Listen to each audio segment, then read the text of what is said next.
दे दी हमें आजादी बिना खड़क बिना ढाल, साबरमती के संत तूने कर दिया कमाल।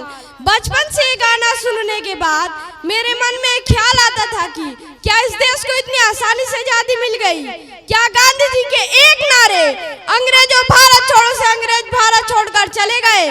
क्या सत्य अहिंसा के अलावा इस देश को आजाद कराने में किसी और का योगदान नहीं था? क्या यह आजादी गांधी नेहरू द्वारा प्राप्त की गई है? दरअसल यह झूठ का वह चूर्ण है जिसे वामपंथी और नेहरूवादी इतिहासकारों ने हमें बचपन से ही घूंटी में घोलकर पिला दिया है। लेकिन अब हमें जागने का समय आ गया है। हमें यह पता होना चाहिए कि यह आजादी गांधी नेहरू द्वारा नहीं बल्कि नेताजी सुभाष चंद्र बोस द्वारा दिलाई गई थी। आज नेताजी के अवतरण दिवस पर खरी बात, तर्कों, तथ्यों तथा सबूतों के साथ आज इस बात का पड़ताल करेंगे कि इस देश को आजाद कराने में नेताजी का क्या योगदान था और उनकी बदौलत इस देश को आजादी कैसे मिली। आज के विषय को लेकर आपको कोई शक ना हो, इसलिए मैं बताना चाहूंगा कि उस व्यक्ति का बयान जिनकी महानता और सच्चाई पर किसी को कोई शक न था। मैं बात कर रहा हूं बाबा भीमराव अंबेडकर की, जिनका खुद मानना था कि यह आजादी गांधी नेहरू द्वारा नहीं बल्कि नेताजी सुभाष चंद्र बोस द्वारा दिलाई गई है। और उन्होंने अपनी इतनी बड़ी बात 1955 में बीबीसी को दी गई रेडियो की साक्षात्कार में कही थी। यह साक्षात्कार आज भी यूट्यूब पर उपलब्ध है और इस साक्षात्कार में उन्होंने कहा था कि उसे हम सभी को बड़े ध्यान से सुनना चाहिए।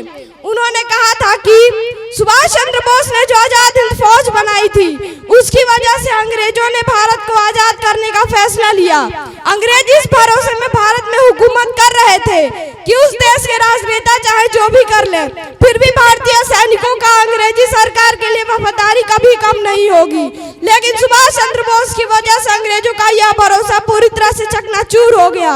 अंग्रेजों को यह समझ में आ गया था कि उन्हें तबाह करने के लिए भारतीय सैनिकों को एक पलटन बनने के लिए उकसाया जा सकता है। तो सुना आपने, डॉक्टर अंबेडकर का साफ साफ मानना था कि इस देश को आजादी नेताजी का महत्वपूर्ण योगदान है और उन्हीं की बदौलत आजादी मिली है। और केवल डॉक्टर अंबेडकर के बयान को सच मान लेने से यह पड़ताल पूरी नहीं होगी। तो इस देश को किसने आजाद कराया? नेताजी ने या फिर गांधी नेहरू ने? आज इस बात का पूरा पड़ताल करेंगे। दरअसल 1939 में जब द्वितीय विश्व युद्ध चल रहा था तभी से नेताजी चाहते थे कि कांग्रेस को अंग्रेजी सरकार के खिलाफ एक आंदोलन छेड़ना चाहिए, क्योंकि अंग्रेजी सरकार उस समय कमजोर हो चुकी थी। लेकिन गांधी नेहरू ने उनकी एक न सुनी और उन्हें अध्यक्ष के पद से भी इस्तीफा देना पड़ा। भारत की आजादी दिलाने के लिए विभिन्न कठिनाइयों के साथ नेताजी जर्मनी पहुंच गए तथा जर्मनी और जापान की मदद से भारत की आजादी के लिए काम करने लगे। तब कांग्रेस में खलबली मच गई। जहां तक आम जनता की बात थी, नेताजी की लोकप्रियता गांधी नेहरू से अधिक थी। अब भारत की जनता गांधी की अहिंसा से उब चुकी थी, ऊपर से कांग्रेस भी हाथ में हाथ धरे बैठी थी, इससे भी जनता निराश थी। इन सारी घटनाओं ने गांधी पर असर डाला। वह सुभाष चंद्र बोस से हैरान थे, परेशान थे। इन सारी घटनाओं से गांधी पूरी तरह से हैरान थे। नेताजी से गांधी इस कदर हैरान थे कि इसका वर्णन किया है मौलाना अब्दुल कलाम आजाद ने अपनी मशहूर किताब इंडिया मीन्स फ्रीडम के पेज नंबर 36 पर। मौलाना आजाद अपनी किताब में जो लिखते हैं उसे हम सबों को बड़े ध्यान से सुनना चाहिए।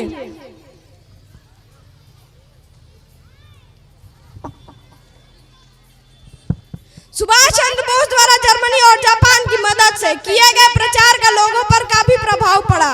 जापान ने भारत की आजादी का वादा किया था, इसलिए लोग उसके तरफ खींचते चले गए। लोगों का मानना था कि जापान ने ब्रिटेन को कमजोर बना दिया है और भारत को उसका फायदा उठाना चाहिए। जहां तक गांधी जी की बात थी तो सुभाष चंद्र बोस के कई काम उन्हें नापसंद थे, लेकिन जर्मनी चले जाने का उन पर गहरा प्रभाव पड़ा था। गांधी जी की कई बातों से मुझे लगता था कि बोस ने हिंदुस्तान से निकल भागने का जो साहस और कुशलता का प्रदर्शन किया है उसके लिए उनके मन में प्रशंसा का भाव है। बोस के प्रति इसी प्रशंसा के भाव ने गांधी जी के दृष्टिकोण पर प्रभाव डाला था। मौलाना आजाद ने जो लिखा है उससे यह साबित होता है कि भारत छोड़ो आंदोलन करने के पीछे एक बहुत बड़ी वजह नेताजी की बढ़ती लोकप्रियता थी। आपकी जानकारी के लिए मैं बता दूं कि जब भारत छोड़ो आंदोलन शुरू किया गया गया था तब मौलाना आजाद ही कांग्रेस के अध्यक्ष थे, इसलिए उनकी बातों को भी हल्के में नहीं लिया जा सकता। आप खुद सोचिए, 1933 के बाद गांधी ने कोई भी आंदोलन नहीं किया, यहाँ तक कि 1933 से 1942 तक इन 9 सालों में वे एक भी बार जेल नहीं गए। लेकिन देश में सुभाष चंद्र बोस के समर्थन में उस वक्त ऐसी आंधी चली थी कि गांधी को दिखाने के लिए भारत छोड़ो आंदोलन करना ही पड़ा। लेकिन भारत छोड़ो आंदोलन पूरी तरह से फ्लॉप हो गया। लेकिन ये और बात है कि वामपंथी इतिहासकार इसी आंदोलन को भारत की आजादी का क्रेडिट देते हैं, लेकिन हकीकत में यह आंदोलन महज 2 महीने में ही चकनाचूर कर दिया गया था। यहाँ तक कि यह बात बड़े नेताओं के गिरफ्तार होने के बाद छोटे नेता जैसे कि राम प्रकाश नारायण, राम मनोहर लोहिया, अरुण आसफ अली ने भी मानी थी कि भारत छोड़ो आंदोलन पूरी तरह से नाकाम रहा था। भारत छोड़ो आंदोलन की असफलता के बाद 1944 में जब गांधी को उनकी बीमारी की वजह से रिहा किया गया था, तब गांधी अपनी बीमारी और कस्तूरबा गांधी की मौत से पूरी तरह से टूट चुके थे। अब वे अंग्रेजों के खिलाफ कोई भी नया आंदोलन शुरू करना नहीं चाहते थे और उन्होंने अपनी ये बात 29 जून 1944 में पुणे में कांग्रेसी कार्यकर्ताओं को संबोधित करते हुए कही थी। उन्होंने अपने उस भाषण में कहा था कि जहां तक नए आंदोलन की बात है तो मुझे जिस क्षण 1942 में कैद किया गया था उसी क्षण मुझे कांग्रेस से मिले अधिकार नष्ट हो गए थे। आज मैं जेल से बाहर हूं तो ये मेरी बीमारी की वजह से हुआ है। इस रिहाई के पीछे ना मेरा हाथ है और न ये रिहाई आपकी ताकत की वजह से हुई है। मैं वर्तमान समय में कोई भी आंदोलन शुरू नहीं कर सकता। तो सुना आपने, गांधी ने जो कहा था उसे करके दिखाया।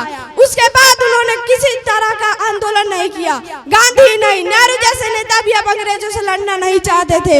अगर गांधी और नेहरू के चेलों को मेरी बात बुरी लग रही है तो मैं उन्हें बताना चाहूंगा कि ये बात उनके आका जवाहरलाल नेहरू ने खुद मानी थी।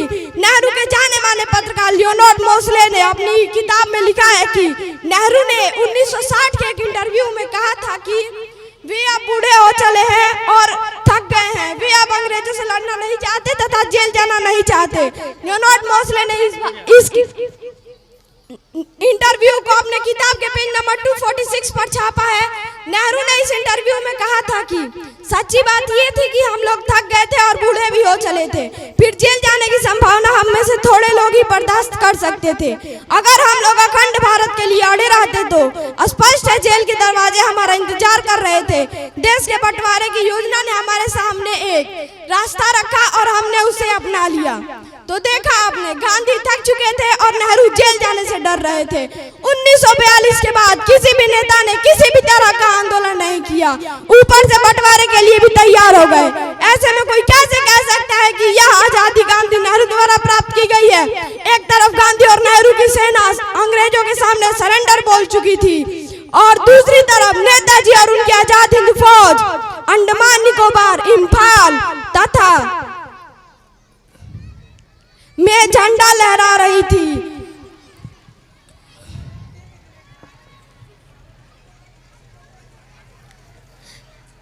शायद किस्मत नेताजी के साथ नहीं थी। 1945 में जापान ने सरेंडर कर दिया और दूसरा विश्व युद्ध समाप्त हो गया। 18 अगस्त को नेताजी भी एक हवाई जहाज दुर्घटना में अदृश्य हो गए, लेकिन फिर भी नेताजी ने जो आजादी की मिसाल जलाई थी वो अभी बुझी नहीं थी। युद्ध के बाद आजाद हिंद फौज के गिरफ्तार अधिकारियों पर जब लाल किले में मुकदमा चलाया गया तो नेताजी की लाखों दीवानी अंग्रेजी सरकार के खिलाफ सड़कों पर उतर आई। दिल्ली, लाहौर, कराची, मुंबई जैसे जगहों पर भी उग्र प्रदर्शन देखने को मिले। कोलकाता में तो ऐसी स्थिति हो गई थी कि अंग्रेजों को संभालने में बहुत मुश्किलों का सामना करना पड़ा। आपको यह जानकर आश्चर्य होगा कि नेताजी की दीवानी आम जनता के इस आंदोलन में कांग्रेस का रत्ती पर भी समर्थन नहीं था और इसका सबूत मिलता है मौलाना आजाद के द्वारा लिखी गई मशहूर किताब इंडिया विल्स फ्रीडम में। मौलाना आजाद ने अपनी इस किताब के 128 पेज नंबर पर लिखा है कि कांग्रेस ने यह फैसला लिया था कि फिलहाल कोई आंदोलन नहीं किया जाए। देश को चुपचाप ये देखना चाहिए कि कांग्रेस क्या निर्देश देती है। कलकत्ता में कुछ प्रदर्शनों में हिंसा की घटनाएं हुई। दिल्ली में लोगों को सरकारी भवनों में आग लगाने की कोशिश की, सरकारी संपत्ति नष्ट की। ऊपर से जब मैं वायसराय लॉर्ड वेवल से मिला तो उन्होंने कहा कि इस तरह घटनाएं कांग्रेस के आश्वासन कि उनकी ये शिकायत उचित है।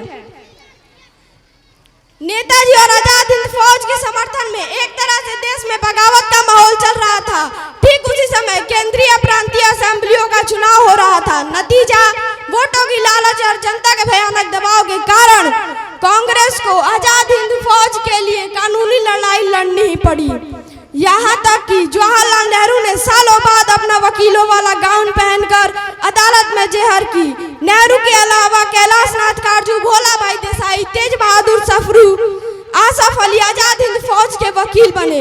लेकिन अंदर खान में इन कांग्रेसियों के दिमाग में क्या चल रहा था, इसका सबूत मिलता है मशहूर वामपंथी इतिहासकार सुमित सरकार की किताब आधुनिक भारत में। और उन्होंने अपनी इस किताब के 441 पेज नंबर पर लिखा है कि चुनावी भाषणों में आजाद हिंद फौज के कैदियों की तुरंत रिहाई की मांग की जाती थी। अंग्रेज जल्द ये समझ गए कि ये चुनावी पैंतरे हैं। यहाँ तक आजाद हिंद फौज का संबंध था तो कहा जाता था कि अक्टूबर में आसफ अली ने एक व्यक्तिगत बातचीत में कही थी कि अगर उनकी पार्टी कांग्रेस आजाद हिंद फौज का मसला नहीं उठाती तो देश में उसका आधार कम हो जाता।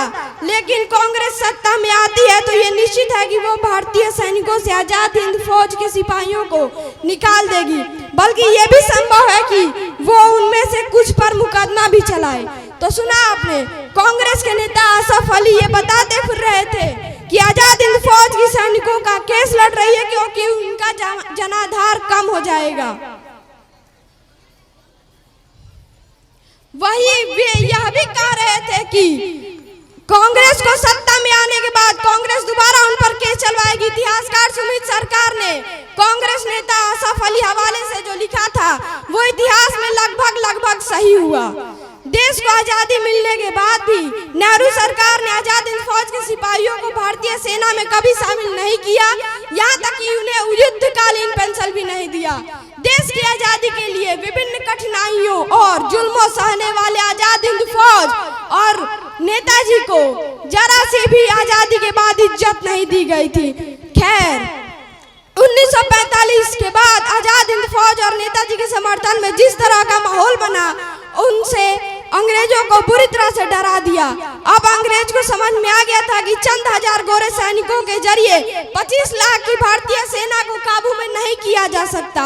सुभाष चंद्र बोस ने आजाद हिंद फौज बनाकर दिखा दिया कि भारतीय सैनिकों के अंदर भी एक ज्वाला है जो कभी भी आग बनकर उभर सकती है। समय की पाबंदी है, यह कहने की भी पाबंदी है कि समय की पाबंदी है।